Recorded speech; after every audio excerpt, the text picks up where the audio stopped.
ಪಾಪ ಆ ಕ್ಷೇತ್ರಗಳಿಗೆ ಏನಾಗ್ತಾ ಇದೆ, ಆ ಕ್ಷೇತ್ರದ ಜನ ಏನೇನು ಕೇಳ್ತಾ ಇದ್ದಾರೆ, ಇದು ಶಾಸಕರಿಗೇನೆ ಗೊತ್ತು ಅಲ್ಲಿರುವಂಥ ಪರಿಸ್ಥಿತಿಗಳು. ಮಂತ್ರಿಗಳಿಗೆ ಸಮಸ್ಯೆ ಇಲ್ಲ, ಮಂತ್ರಿಗಳು ಏನೇನೋ ವ್ಯವಸ್ಥೆಗಳನ್ನು ಮಾಡ್ಕೊಂಡಿರ್ತಾರೆ. ಬಟ್ ಶಾಸಕರ ಕಥೆಗಳು ಮಾತ್ರ ಕೇಳೋಂಗಿಲ್ಲ.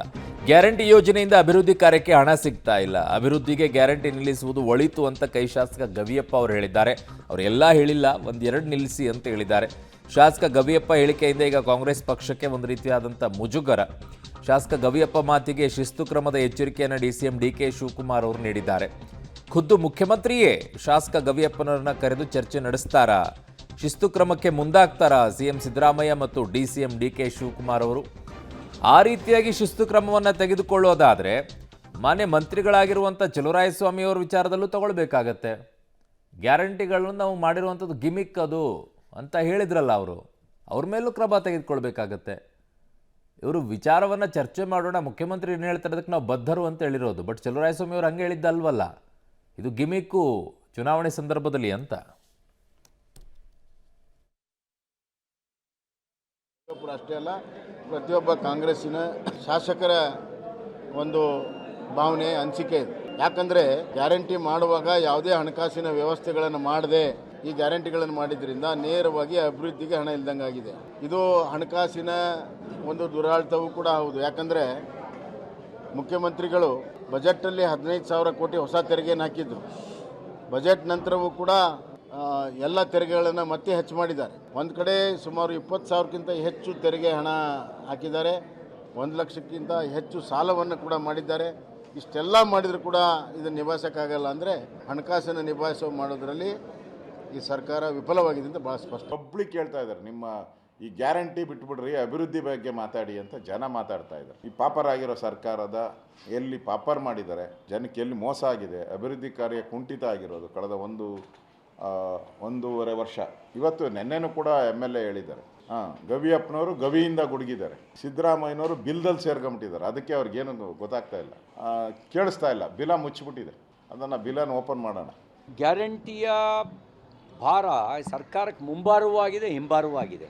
ಆ ಭಾರದಲ್ಲಿ ಅಭಿವೃದ್ಧಿ ಬಂಡಿ ಮುಗ್ಗರಿಸ್ಬಿಟ್ಟಿದೆ. ಎತ್ತಿಗೆ ಮುಂಭಾರ ಆದರೂ ಎಳೆಯೋದು ಕಷ್ಟ, ಹಿಂಭಾರ ಆದರೂ ಎಳೆಯೋದು ಕಷ್ಟ.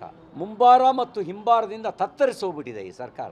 ಅಭಿವೃದ್ಧಿ ಬಂಡಿ ಮುಗ್ಗರಿಸಿದೆ. ಹಾಗಾಗಿ ಆಕ್ರೋಶ ಆಡಳಿತ ಪಕ್ಷದ ಶಾಸಕರಿಂದಲೇ ವ್ಯಕ್ತ ಆಗ್ತಾ ಇದೆ. ಇದ್ರ ಪರಿಣಾಮ ಪೆನ್ಷನ್ ಕೊಡೋದಕ್ಕೂ ಕೂಡ ಸಾರಿಗೆ ನಿಗಮಗಳಲ್ಲಿ ದುಡ್ಡಿಲ್ಲ, ಗೌರವಧನ ಕೊಡೋದಕ್ಕೂ ಹಣ ಇಲ್ಲ. ಇದ್ರ ಪರಿಣಾಮ ಬೆಲೆ ಏರಿಕೆ, ಇದ್ರ ಪರಿಣಾಮ BPL ಕಾರ್ಡ್ ರದ್ದು, ಇದರ ಪರಿಣಾಮ ತಿನ್ನ ಅನ್ನಕ್ಕೂ ಕಲ್ಲು.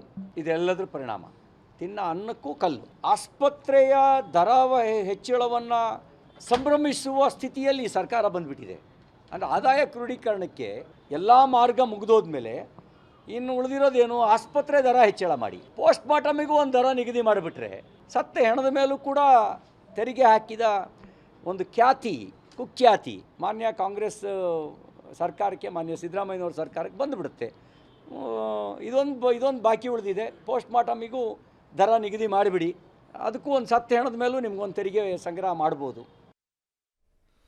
ನನ್ನ ಸಹೋದ್ಯೋಗಿ ಪೊಲಿಟಿಕಲ್ ಬ್ಯೂರೋಯಿಂದ ಸುಖೇಶ್ ನನ್ನ ಸಂಪರ್ಕಕ್ಕೆ ಸಿಗ್ತಾ ಇದ್ದಾರೆ. ಸುಖೇಶ್, ತಟ್ಟೆಯಲ್ಲಿ ಹೆಗಣ ಬಿದ್ದರೆ ಪಕ್ಕದಲ್ಲಿರುವಂಥ ತಟ್ಟೆಯಲ್ಲಿ ಇಲಿ ಹೇಗಿದೆ ಅಂತ ನೋಡೋ ಪರಿಸ್ಥಿತಿಯಲ್ಲಿ BJP ಇದ್ದಾರೆ. ಅದನ್ನು ಪಕ್ಕಕ್ಕೆ ಇಡೋಣಂತೆ.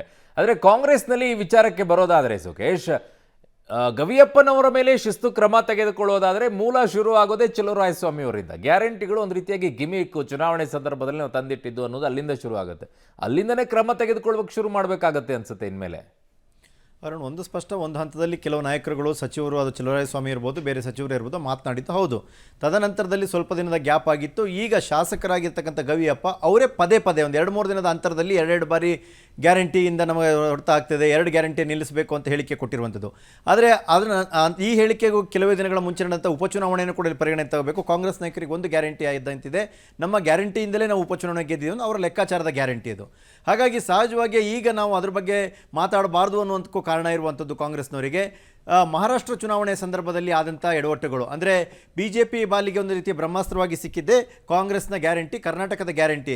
ಆ ಸಂದರ್ಭದಲ್ಲಿ DCM DK ಶಿವಕುಮಾರ್ ಅವರು ಆಡಿದಂಥ ಮಾತು, ಅದಕ್ಕೆ AICC ಅಧ್ಯಕ್ಷರಾಗಿರ್ತಕ್ಕಂಥ ಮಲ್ಲಿಕಾರ್ಜುನ ಖರ್ಗೆ ಅವರು ಕೊಟ್ಟಂಥ ರಿಪ್ಲೈ, ಅದು ಬಹಿರಂಗವಾದ ನಂತರ ಪ್ರಧಾನಿ ಮೋದಿ ಅವರು ಅದನ್ನ ಎತ್ತುಕೊಂಡಂಥ ರೀತಿ, ಇವೆಲ್ಲವೂ ಕೂಡ. ಹಾಗಾಗಿ ಆದಷ್ಟು ಗ್ಯಾರಂಟಿಯ ವಿಚಾರದಲ್ಲಿ ಎಚ್ಚರಿಕೆ ನಡೆ ಇಡಬೇಕು ಅನ್ನುವಂಥ ತೀರ್ಮಾನಕ್ಕೆ ಕಾಂಗ್ರೆಸ್ ನಾಯಕರುಗಳು ಬಂದ ನಂತರದಲ್ಲಿ ಶಾಸಕರಾಗಿರುವಂಥ ಗವಿಯಪ್ಪನವರು ಮತ್ತೆ ಅದೇ ವಿಚಾರವನ್ನು ಎತ್ಕೊಂಡು ಎರಡೆರಡು ಬಾರಿ ಪಕ್ಷಕ್ಕೆ, ಸರ್ಕಾರಕ್ಕೆ ಮುಜುಗರ ಮಾಡಿದರೆ ಅನ್ನೋ ವಿಚಾರದಲ್ಲಿ ಅವರಿಗೆ ಶೋಕಾಸ್ ನೋಟಿಸ್ ಕೊಡುವ ಬಗ್ಗೆ ಅಥವಾ ಶಿಸ್ತು ಕ್ರಮದ ಎಚ್ಚರಿಕೆ ನೀಡಿದರೆ, ಹಾಗನ್ಕೂಡಲೇ ಅವರಿಗೆ ಶಿಸ್ತು ಕ್ರಮ ಜಾರಿ ಮಾಡೇ ಬಿಡ್ತಾರೆ ಈಗ ಅಂತ ಹೇಳಲಿಕ್ಕೆ ಸಾಧ್ಯ ಇಲ್ಲ. ಆದರೆ ಅವ್ರನ್ನ ಕರೆದು ಮಾತನಾಡುವಂಥದ್ದು ಅಥವಾ ಮುಖ್ಯಮಂತ್ರಿಗಳು ಹೋಗ್ತಾ ಇರೋ ಬಳ್ಳಾರಲ್ಲಿ ಅಲ್ಲೇ ಮಾತನಾಡುವಂಥದ್ದು ಅಥವಾ ಒಂದು ಕಾರಣ ಕೇಳ್ತಾರಾ ಅನ್ನುವಂಥದ್ದು ಪ್ರಶ್ನೆ. ಇಲ್ಲ ಅಂದರೆ ಇನ್ಮೇಲೆ ಮಾತಾಡಬೇಡಿ ಅನ್ನುವಂಥ ಒಂದು ಆಫ್ ದ ರೆಕಾರ್ಡ್ ಆಗಿ ಅವರಿಗೆ ಒಂದು ಎಚ್ಚರಿಕೆಯನ್ನು ಕೊಡುವಂಥ ಸಾಧ್ಯತೆ ಇದೆ. ಅವರು ಹಾಗೆ ನೋಡೋಕೆ ಹೋದರೆ ಎಚ್ಚರಿಕೆ ಕೊಡ್ತದೆ ಅಂತ ನಿನ್ನೆಯೇ ಗವಿಯಪ್ಪನವರು ಯೂಟರ್ನ್ ಹೊಡೆದಂತೆ ಕಾಣಿಸ್ತಾ ಇದೆ. ಒಟ್ಟಾರೆಯಾಗಿ ಇನ್ನು ಮೇಲೆ ಮಾತಾಡ್ತಾ ಹೋದರೆ ಅದರಿಂದ ಡ್ಯಾಮೇಜು ಅಥವಾ ಗೊಂದಲ ಜಾಸ್ತಿ ಆಗ್ತಾ ಹೋಗುತ್ತೆ ಅನ್ನುವಂಥ ನಿಟ್ಟಿನಲ್ಲಿ ಅದಕ್ಕೆ ಬ್ರೇಕ್ ಹಾಕುವಂಥ ಪ್ರಯತ್ನವನ್ನು ಕಾಂಗ್ರೆಸ್ ನಾಯಕರು ಮಾಡದಂತೆ ಕಾಣಿಸ್ತಾ ಇದೆ. ಅರುಣ್. ಓಕೆ ಸುಖೇಶ್, ಮೇಲೆ ಮಾಹಿತಿಗೆ ಧನ್ಯವಾದಗಳು.